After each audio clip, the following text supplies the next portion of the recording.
by throwing the ball into the turf. Ground ball left side, diving stop, Lawrie, and he gets rid of the throw. Second for the Force to retire the Rays in the 8th inning. Outstanding play. There's a drive. Lawrie on the run, takes one away from Morales. On his face, Brett Lawrie can make plays anywhere on the field. There he goes. Bounce toward third. Lawrie gets a big hop, barehands it, throws. What a play! Here's the leap. If he comes down before he throws it, it's too late.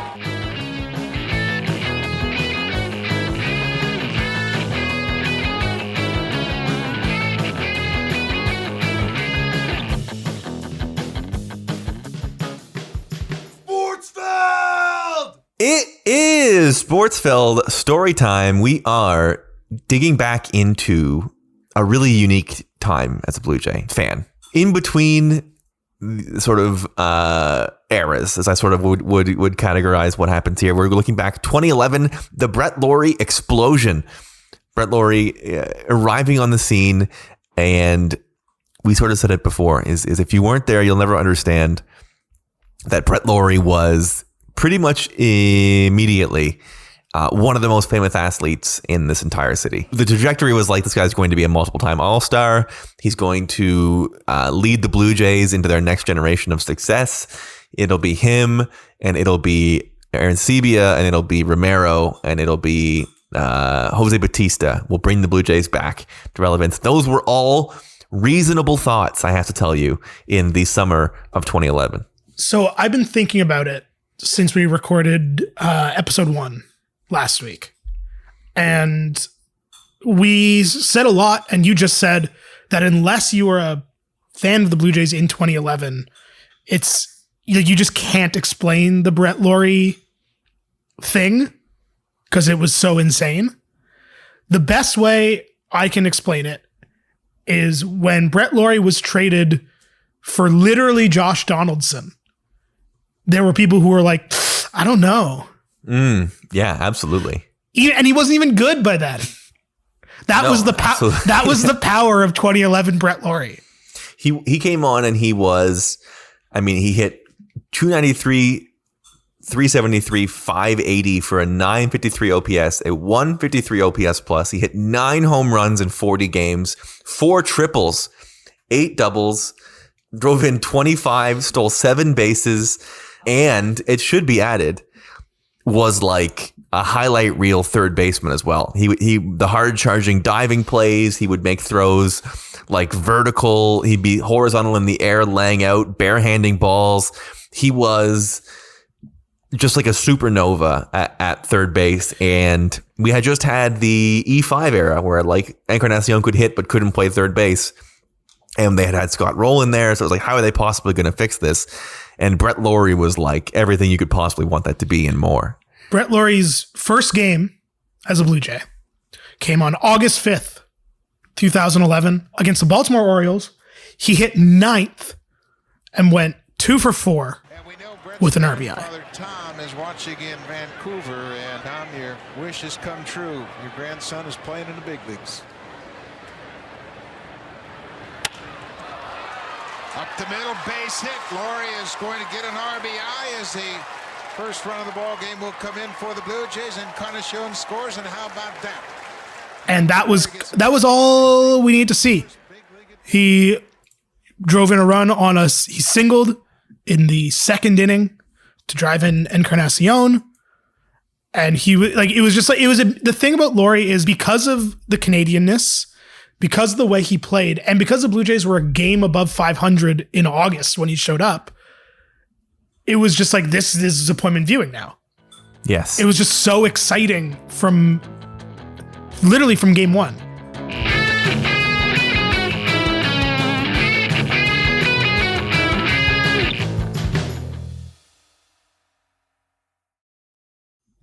Yeah, it was appointment viewing. That's a great point. And to cap off that series, he homers in the finale against Baltimore. They win that game 7-2, and he's still batting 9th, but goes 2 for 4 with his first home run. It's 12 hits in his first 10 games as a Blue Jay. Like, it's crazy.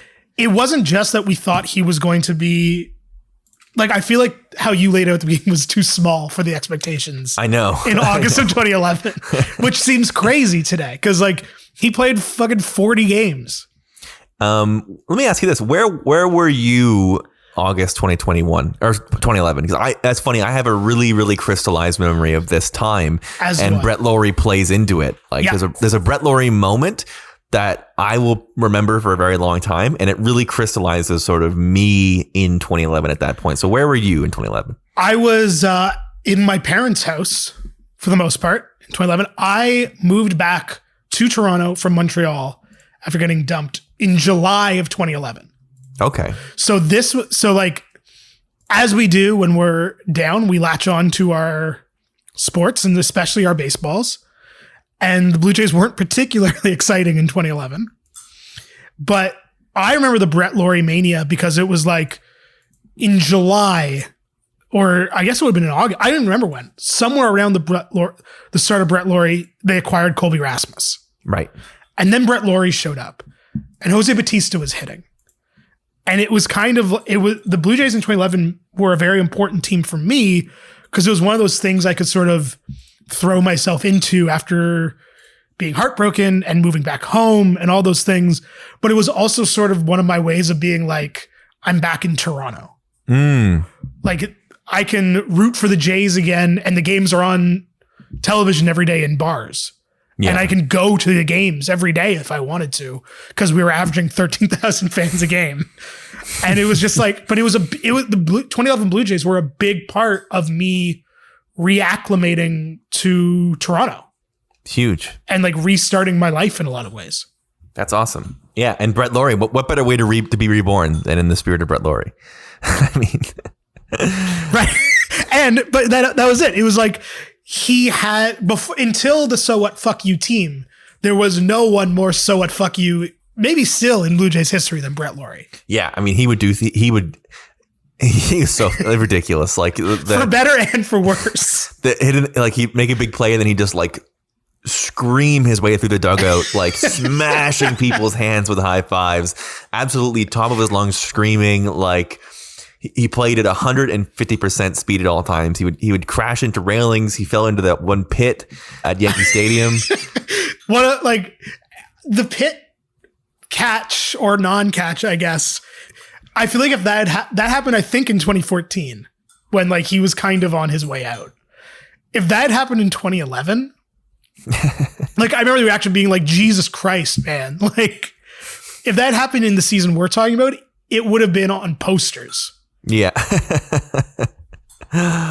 I'll tell you, the crystallizing moment for me in this run is the summer of 2011. It was August 10th. This is truly only 5 games into the Brett Lawrie experience. It was Blue Jays Athletics, and I worked a shift at Uncle Betty's, the restaurant that I worked at after I went back to school. So I had gone back to school.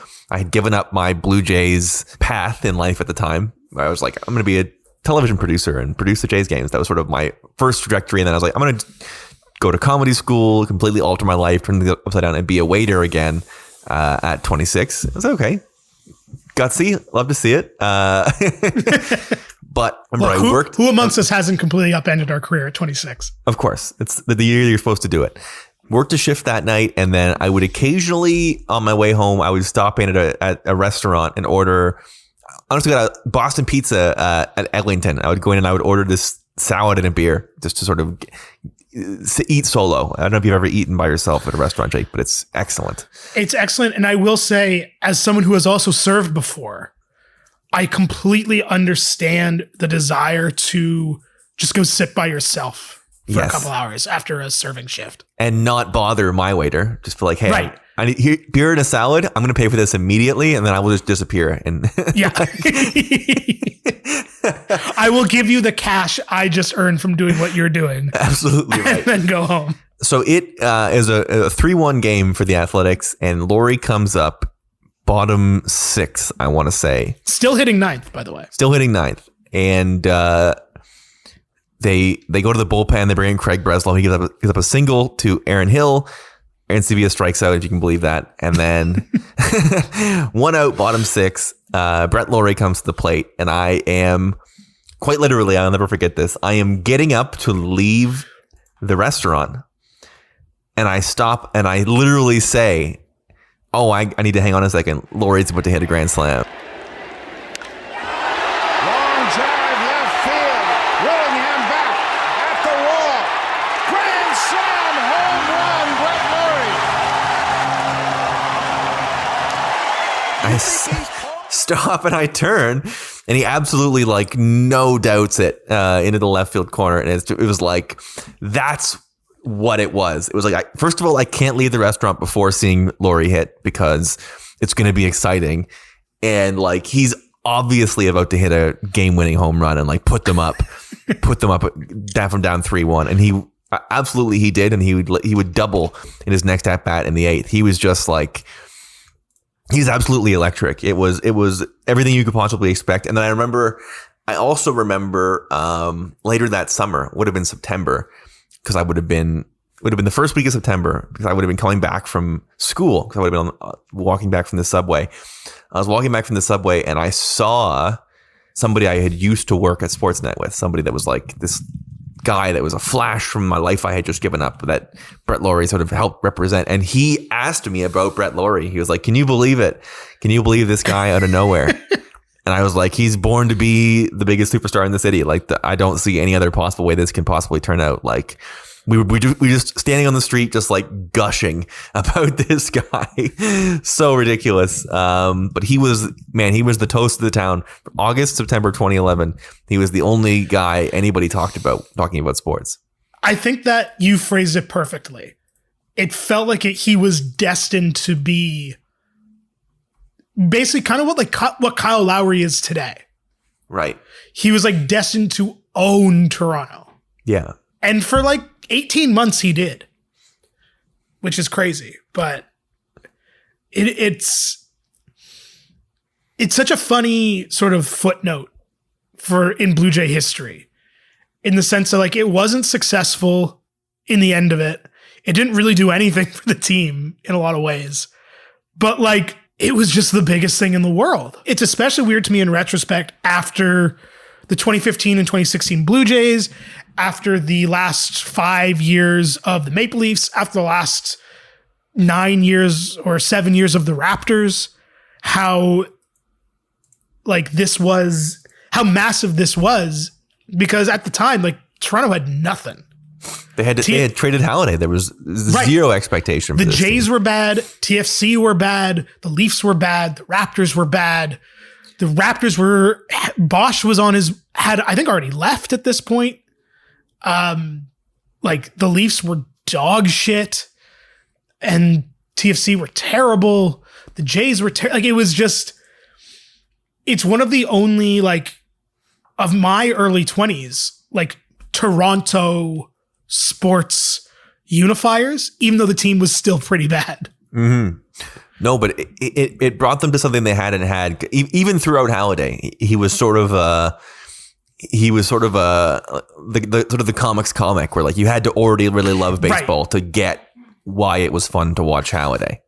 Whereas Lawrie, it was just sit down and watch. He's going to explain it as soon as the ball gets hit to him or as soon as he gets up. It was self-evident what about him was special. And you sort of touched on it, that way he played, the reckless abandon, he was the human can of Red Bull, just clearly just 21-year-old absolute shit-eating wild man that was somehow also a Canadian that also was having this unbelievable stretch for the Blue Jays. I know it seems like we're just talking about it for 15 minutes straight, I can't believe it, but again, if it was man, you never see anything like it in this city, really, in terms of sudden arrival and then being absolutely everywhere. I would argue that in a lot of ways we still haven't seen it.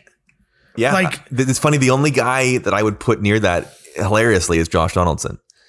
Right, but even that took a while. Right, because there was the Lawrie crew who was I don't know, and then obviously Donaldson was, which is crazy. Well, a lot of people had bought red jerseys. Right. That's a very good point. But with Donaldson, obviously he was amazing from the jump, but it took a while. Like, one of the big revisionist things about the 2015 team is that people were going before July. Absolutely. Like you, me, and Zach went to Chris Colabello's first game, and I think we sat in like 4 different seats that game because you could. Yes, we had the ballpark pass, and right. So we would just go in and then sit wherever we want. I would go in and sit 200 level outfield behind the bullpen because you could sit in the shade. Yeah, and literally there was never an usher. I went to like 30 games and never saw an usher. But people forget in 2015 that like it wasn't always like the David Price game in the crowd there. It was pretty empty still because they were a 500 team. Yeah.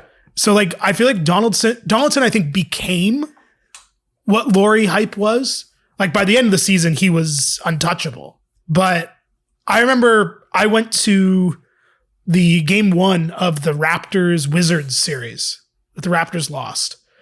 And that same day, Josh Donaldson walked off the Braves.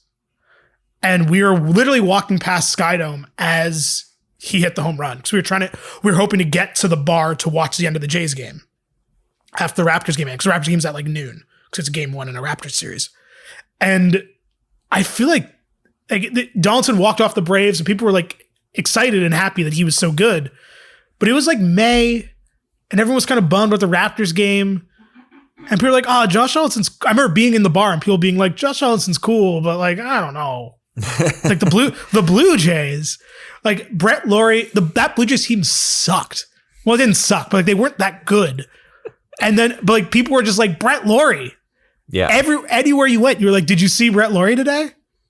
It's great. Like even Vlad, like people were very excited for Vlad's first game. And we all went to Vlad's first game. But then the team was bad. And the rest of the season, they're like, oh, Vlad's here. Yes. And Vlad was hype about what he was supposed to be. Whereas Lawrie was like, here's what this guy is, right? Yeah. He is this right now. Where part of the hype of Vlad is like, he's going to come up and be the best player.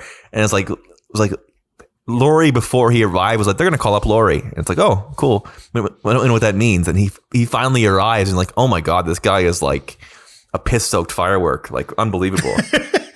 Right, because like we traded Sean Markham for him, I want to say, and he was still a prospect.